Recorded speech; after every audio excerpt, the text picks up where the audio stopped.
Work order পেয়েও দীর্ঘদিন ধরে কাজের দেখা নেই। ঠিকাদারের গাফিলতিতে ক্ষুব্ধ কাটলিছড়ার বিধায়ক সুজামউদ্দিন লস্কর। হরিশনগরে রাস্তা নির্মাণের কাজ শুরু করতে সময়সীমা বেঁধে দিলেন বিধায়ক সুজাম। নির্ধারিত সময়ের মধ্যে কাজ শুরু না হলে হাজার হাজার মানুষকে নিয়ে আন্দোলনে নামার হুঁশিয়ারি বিধায়কের। 2024-25 অর্থ বছরে অর্থ বরাদ্দ, টেন্ডার ও ওয়ার্ক অর্ডার সম্পন্ন হলেও দীর্ঘদিন ধরে রাস্তার কাজ শুরু হয়নি। বিভাগীয় গড়িমসি ও বরাদপ্রাপ্ত ঠিকাদারের গাফিলতিতে কাটলিছড়া বিধানসভা এলাকার হরিশনগর রামশান্তিপুর এলাকায় প্রধানমন্ত্রী গ্রাম সড়ক যোজনার অধীনে রাস্তা নির্মাণের কাজ এখনো শুরু না হওয়ায় চরম ভোগান্তিতে পড়েছেন সাধারণ মানুষ। দীর্ঘদিন ধরে বেহাল অবস্থায় পড়ে থাকা এই রাস্তাটির নির্মাণ কাজ শুরু না হওয়ায় এলাকায় জনক্ষোভ ক্রমেই বাড়ছে। এই পরিস্থিতিতে সোমবার গুয়াহাটি থেকে টেলিফোনে হাইলাকান্দির পূর্ত ও গ্রামীণ সড়ক বিভাগের কার্যনির্বাহী বাস্তুকারের সঙ্গে কথা বলে ক্ষোভ প্রকাশ করেন বিধায়ক সুজামউদ্দিন লস্কর। একই সঙ্গে বরাদপ্রাপ্ত ঠিকাদারকে আগামী 7 দিনের মধ্যে রাস্তা নির্মাণের কাজ শুরু করার স্পষ্ট সময়সীমা বেঁধে দেন তিনি। বিষয়টি জেলার অভিভাবক মন্ত্রী কৃষ্ণেন্দু পাল ও জেলায়ুক্ত অভিষেক জৈনের নজরেও আনা হয়েছে বলে জানান বিধায়ক। তিনি স্পষ্ট করে বলেন, নির্ধারিত সময়ের মধ্যে কাজ শুরু না হলে কয়েক হাজার মানুষকে সঙ্গে নিয়ে রাস্তায় নেমে প্রতিবাদ আন্দোলনে নামা হবে। কন্ট্রাক্টরে অন্যান্য জায়গায় কাম করে দেখো সবচেয়ে খারাপ রাস্তা ইগু আপনারা দেখুন না, চাই না। এটা তো আমি আপনার হওয়ার কথা না, আপনার ডিউটি এটা আপনি করতে। আরে ফটাফট হয়ে যায় আপনি তারে উইদিন 1 উইক, এক সপ্তাহের ভিতরে আমার অন্য ফাটাই। আর হে বাঁচাম রাখলো কেন? এটা তো যে কাম করার ক্ষমতা নাই। আপনি একটা কড়া সিটি দেন, ওটা অ্যাকশন লইন, আমার কালকে জানাই বা কিতা খবর। একজন বিভাগীয় আধিকারিকের সাথে ফোনের যে কথা ভাইরাল হয়েছে সেই বিষয়ে আপনি কি বলবেন? দেখেন, আজকাল যে কথাও বলেন না কেন ভাইরাল হয়ে যায়। কারণ হচ্ছে গিয়ে আমার এখানে প্রায় 10-15 জন লোক বসেছিলেন, 2-1 জন মিডিয়ার মানুষও ছিলেন। হঠাৎ আমি খবর পাই যে আমার আপগ্রেডেশনের পিএমজিসিওয়াই একটা কাজ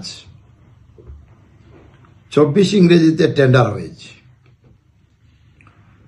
এই কাজটা হয়েছে কাটলিছড়া বেটারবন থেকে রামশান্তিপুর, যেটা গারদমঞ্জির রাস্তা, সেটার সঙ্গে যুক্ত বলদাবলদি গাঁও পঞ্চায়েত পেয়েছে, হরিশনগর গাঁও পঞ্চায়েত, বলদাবলদি গাঁও পঞ্চায়েত, 2টা জিপির কানেক্টেড প্লাস 2টা ব্লকের connected, Katlicherra block and south Hailakandi development block.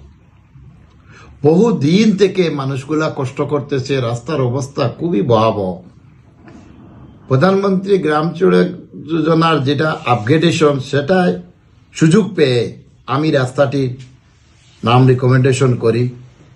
রাস্তাটি স্যাংশন হয়, বহুবার ইনকোয়ারি হয়, 2বার টেন্ডার হয়। বর্তমানে টেন্ডার পেয়েছেন আব্দুল বাসিদ চৌধুরী, করিমগঞ্জের ছেলে। উনি কাজ করতেছেন না। মানুষের দুরবস্থায়, এত খারাপ রাস্তার পজিশন, কিভাবে গাতা, বারিশার সময়, বৃষ্টিপাতের সময়ও কোনো রিপেয়ারিং করেন না। কন্ট্রাক্টর বলে আমার 60 দিনের যে পরীক্ষা চলতেছে, কি লিকুইড দিয়ে কাজ করব, নতুন টেকনোলজি, সেটা হওয়ার পরে আমি কাজ ধরবো। 60 দিন পার হয়ে গেল, আমি চিফ ইঞ্জিনিয়ারের কাছে গেলাম। গার্জিয়ান মন্ত্রী আমার পিএমজিসিওয়াইয়ের দায়িত্বে আছেন, উনি মন্ত্রী, উনিকে প্রশ্ন করলাম, উনিও চিফ ইঞ্জিনিয়ারকে বললেন 60 দিন শেষ হলো। তারপরে উনি 16টা না 17টা রাস্তা প্যাকেজ বানিয়ে পুরো বরাকবেলির কাজটা আব্দুল বাসিদ চৌধুরী পেয়েছেন। হ্যাঁ, নতুন মেশিন, নতুন টেকনোলজি, সেটা ঠিক আছে, কিন্তু যে রাস্তার অবস্থা এত খারাপ, এত আন্দোলন, এত দুরাবস্থা, মেয়েরার এত কষ্ট হচ্ছে, 2-3টা ডেলিভারি হয়ে গেছে এই রাস্তার কারণে, রাস্তার এত গাথা, যে এই অবস্থা ঠিকাদার কাজ করে না, আধিকারিকরা বসে আছে। আমি যেই সঙ্গে কথা হয়েছে, এসডিওর সঙ্গে কথা হয়েছে, এক্সিকিউটিভ ইঞ্জিনিয়ার দাসবাবুর সঙ্গে কথা বলেছি, যে কন্ট্রাক্টর আব্দুল বাসিদ চৌধুরীকেও বলেছি যে 1 সপ্তাহের ভিতরে কাজটি না ধরলে আমি বৃহত্তর আন্দোলনের সম্মুখীন হব বিধায়ক হয়ে। কারণ আজকে জনসাধারণ বিধায়ককে গালিগালাজ করতেছে, বিধায়কের মা বাবাকে গালিগালাজ করতেছে, আধিকারিকরা নিশ্চুপ, ঠিকাদার নিশ্চুপ। এই ভরাটপ্রাপ্ত ঠিকাদার যদি কাজ না করে তো সেগুলা কেন টেন্ডার দেয়? অযথা মানুষের হয়রানি। কাল বাদ পরশু বৃষ্টি আসবে, তখন মানুষের কি অবস্থা হবে?